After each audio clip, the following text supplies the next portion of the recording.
Over the past few decades, bodybuilding has evolved from a niche activity into a truly global phenomenon. What once existed mainly inside small gyms and relatively unknown competitions now attracts millions of fans around the world.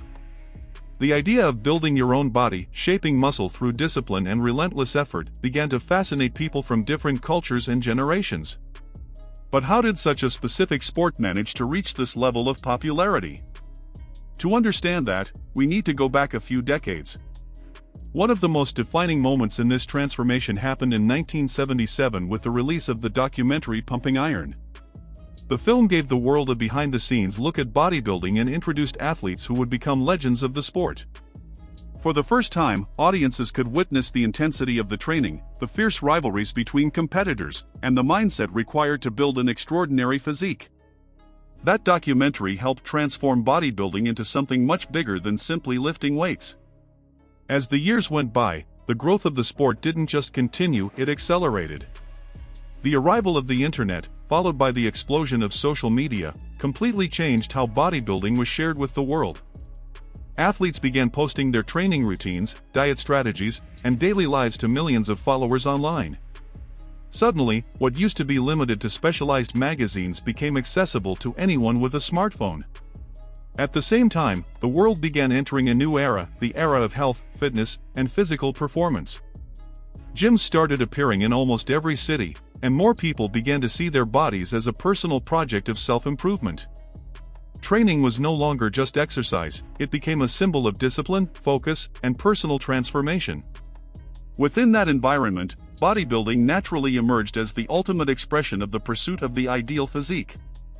At the top of this culture are professional bodybuilders, athletes who display extremely muscular and highly conditioned physiques, often far beyond what most people imagine the human body is capable of achieving. When we see a bodybuilder standing on stage, displaying razor-sharp definition and incredible proportions, it's easy to assume the result comes simply from lifting heavy weights. But the reality is that bodybuilding goes far beyond the gym. For those who truly live the sport, it becomes a complete lifestyle built on discipline, routine, and a level of dedication that very few people can sustain for long. An athlete's journey begins long before any competition. It involves years of intense training, carefully planned nutrition, and strict control over daily habits. Every meal, every workout set, and even every hour of sleep is calculated. The goal is not just gaining muscle mass, but sculpting the body with precision, chasing balance, symmetry, and conditioning. That pursuit of perfection demands sacrifices that often go unnoticed by those who only see the final result. While the audience watches just a few minutes of posing on stage, the athletes spend months, sometimes years, living under extremely restrictive diets, brutal training sessions, and constant pressure to improve. In many cases, their social lives become limited, because even a small deviation from the routine can affect the final outcome. In recent years, social media has played a huge role in revealing the behind-the-scenes reality of that process. Athletes and fitness influencers began sharing their workouts, meals, prep strategies, and everyday routines. This brought fans closer to the sport and inspired millions of people to adopt a more active lifestyle focused on building their bodies. With this explosion in popularity came an entire industry built around bodybuilding.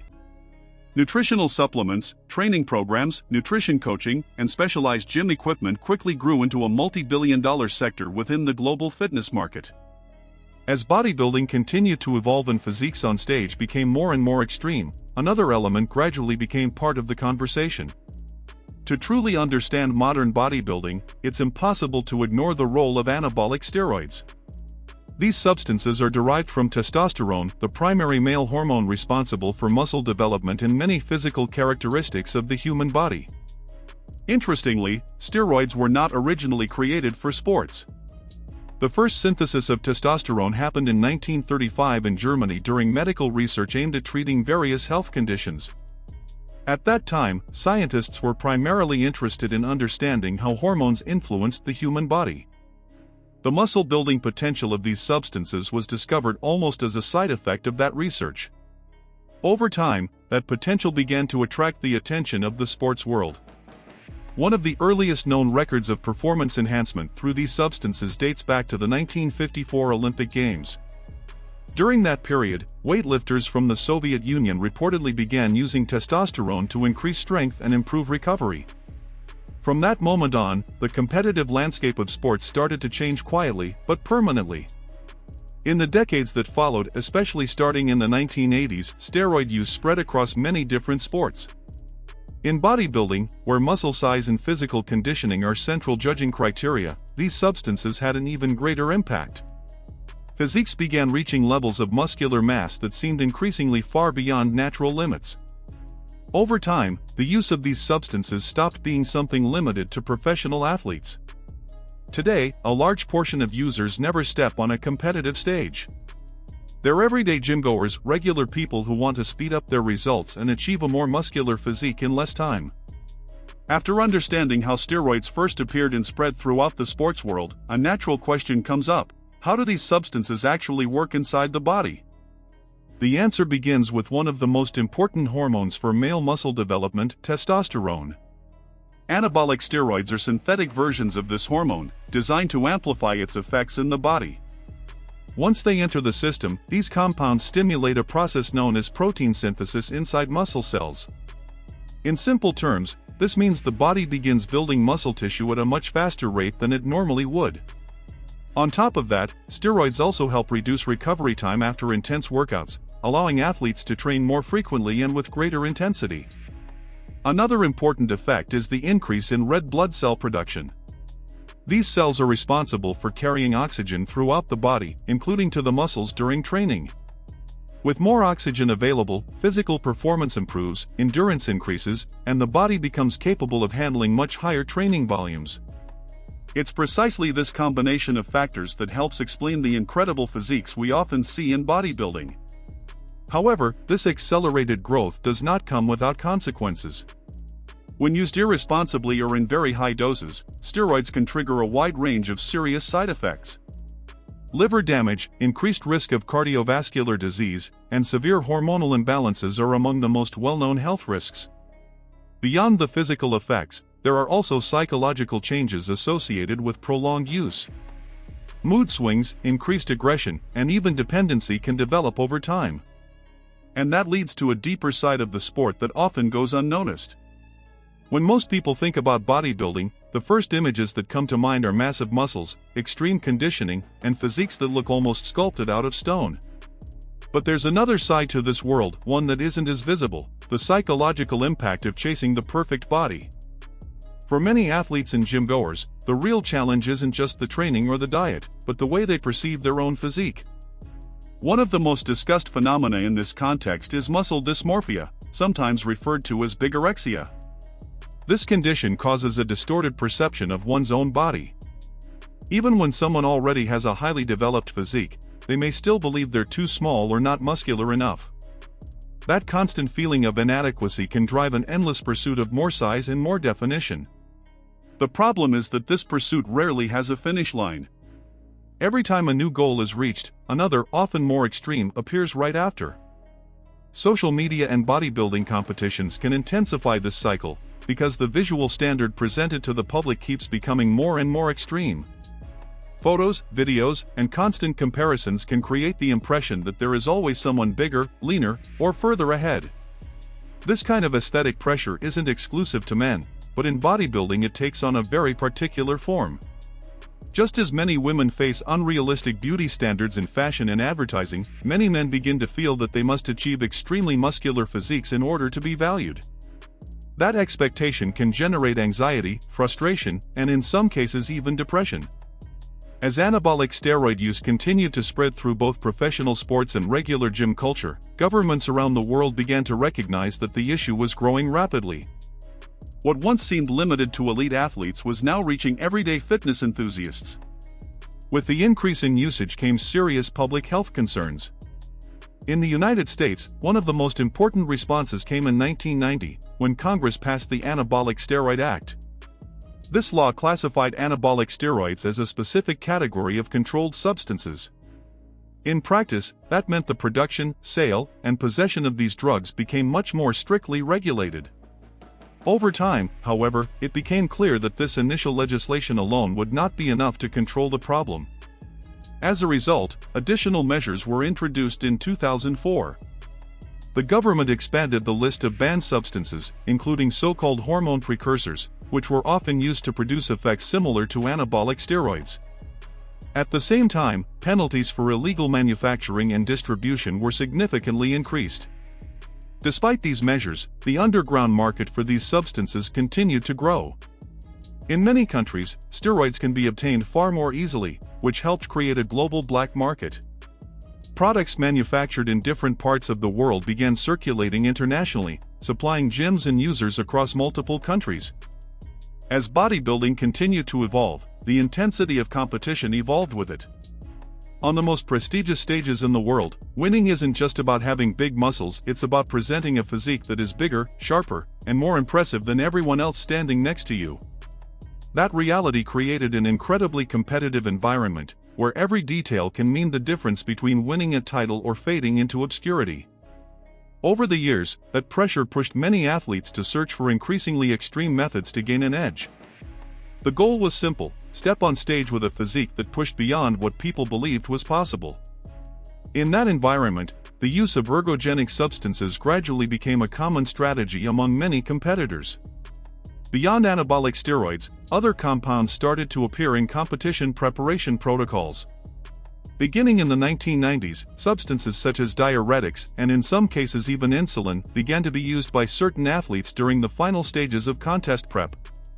These compounds can drastically change how a physique looks on stage, producing a much drier, fuller, and more dramatic appearance. The problem is that these effects are often temporary and sometimes extremely dangerous. Improper use of these substances can cause serious imbalances in the body, affecting vital organs and putting athletes' health at significant risk. Over the past few decades, several cases of severe medical complications and even deaths have been linked to these practices.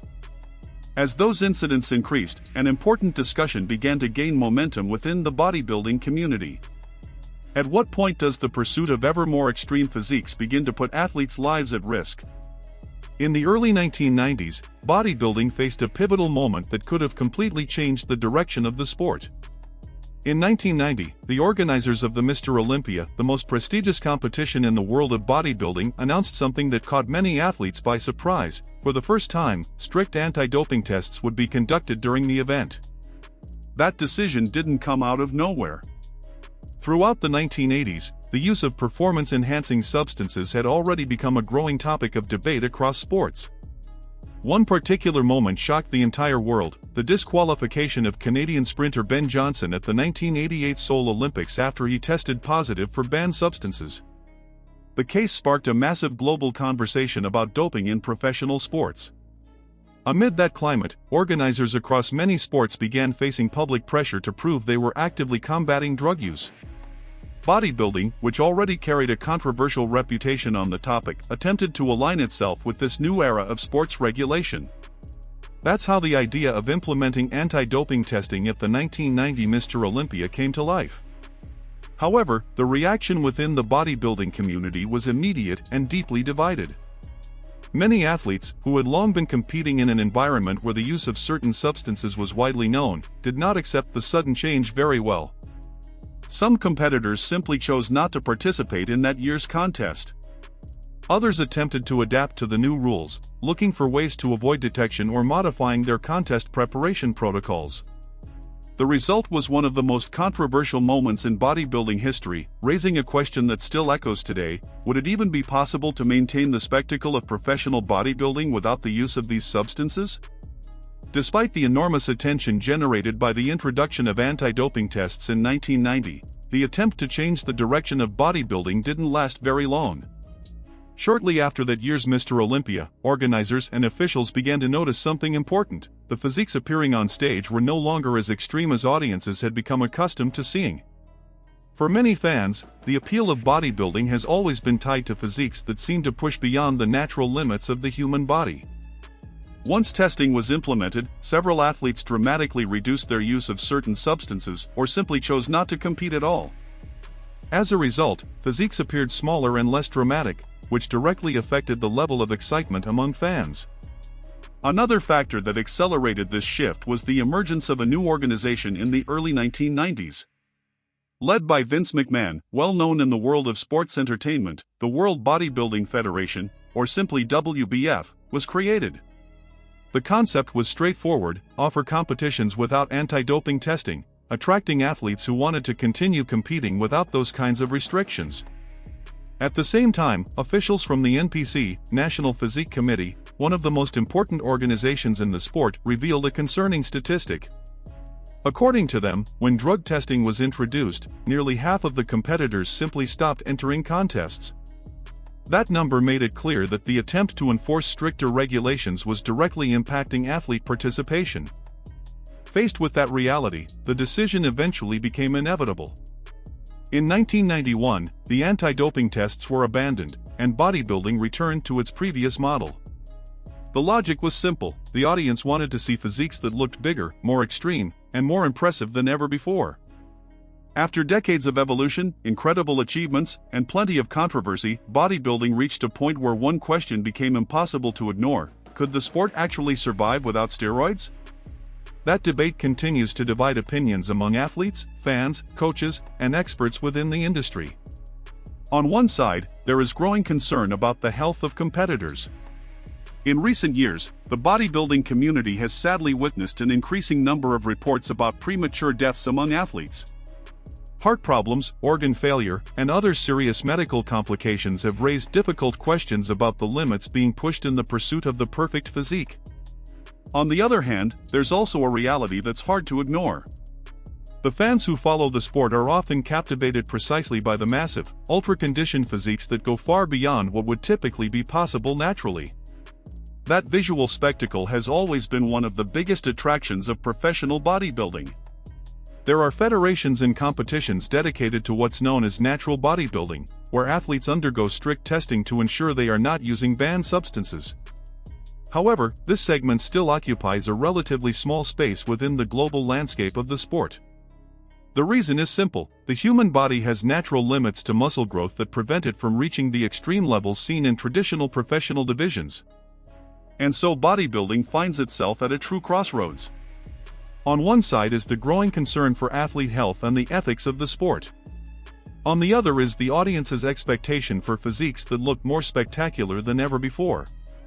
The question that still hangs in the air is simple but profound: what does the future of bodybuilding look like? And perhaps even more importantly, which direction will the sport choose to follow from here?